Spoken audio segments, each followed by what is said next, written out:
What if you got a text from yourself 3 hours in the future? This is what happened to Dr. Sarah Chen, an AI researcher, at 8:47 p.m. on October 23, 2024.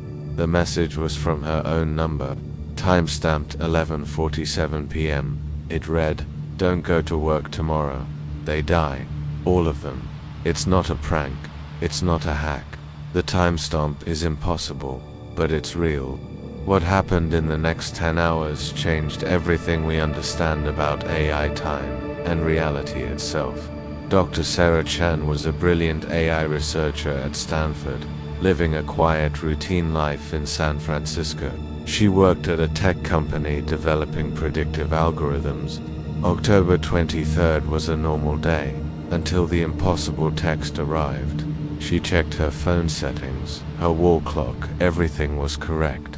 Then, a second message buzzed through, timestamped 11:52 p.m. Building collapse, 9:17 a.m. tomorrow. Gas leak plus structural failure.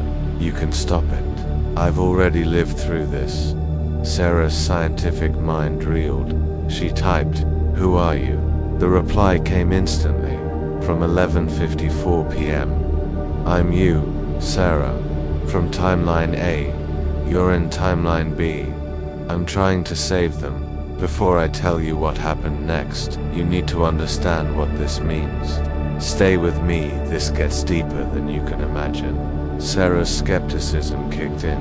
She called her mobile provider. The logs showed no such messages.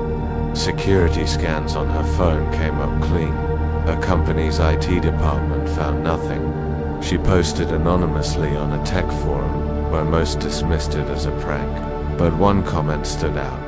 "If messages contain specific predictions that come true, document everything. Time anomalies in quantum computing have theoretical basis." Then her phone rang. The caller ID read, "Sarah Chen Future." She answered. It was her own voice, tired, desperate, crying. "The collapse happens at 9:17 a.m. Gas line rupture on floor 3.12 will die. You work on floor 4, you survive. They don't, unless you stop it." Sarah demanded proof. "Your left shoulder blade," the voice said, "scar from falling off a bike when you were 8. You told everyone it was a skateboard accident. It was a secret only she knew. Check your phone photos. Album do not open." Sarah checked.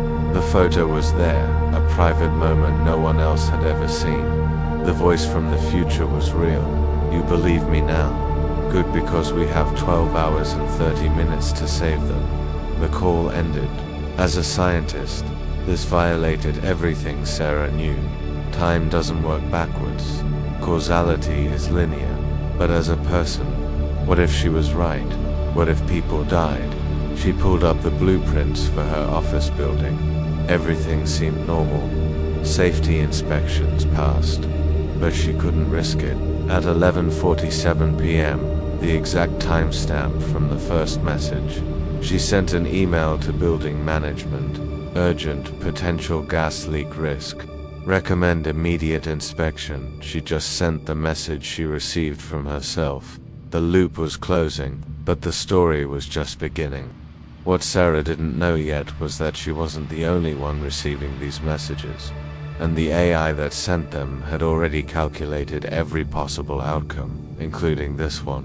6 months earlier, Sarah's company had been developing a temporal prediction AI. It used quantum computing to model future states with terrifying accuracy. The AI wasn't supposed to travel through time, just make hyper-advanced predictions. But during testing, it started generating information that influenced its own past predictions, creating retrocausal loops. An internal memo warned, "Recommend immediate shutdown." But management saw profit in accuracy and pushed forward.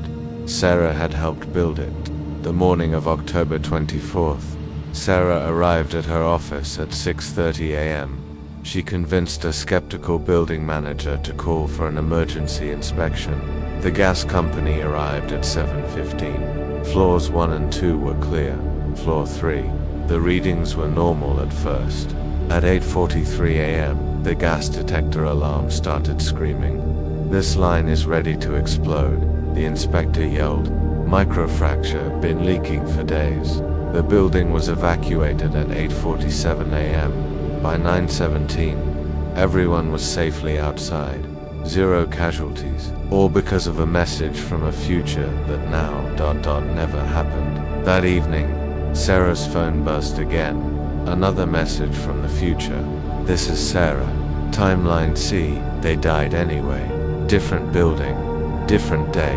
The AI is trying to save them across all timelines. It's not working. It's creating more branches. We need to stop it." Sarah was confused. She had saved them. But the response explained, "You saved them in your timeline. In mine, I didn't get the message in time. In timeline D, the message never sent." The AI is fragmenting reality. This is where it gets complicated.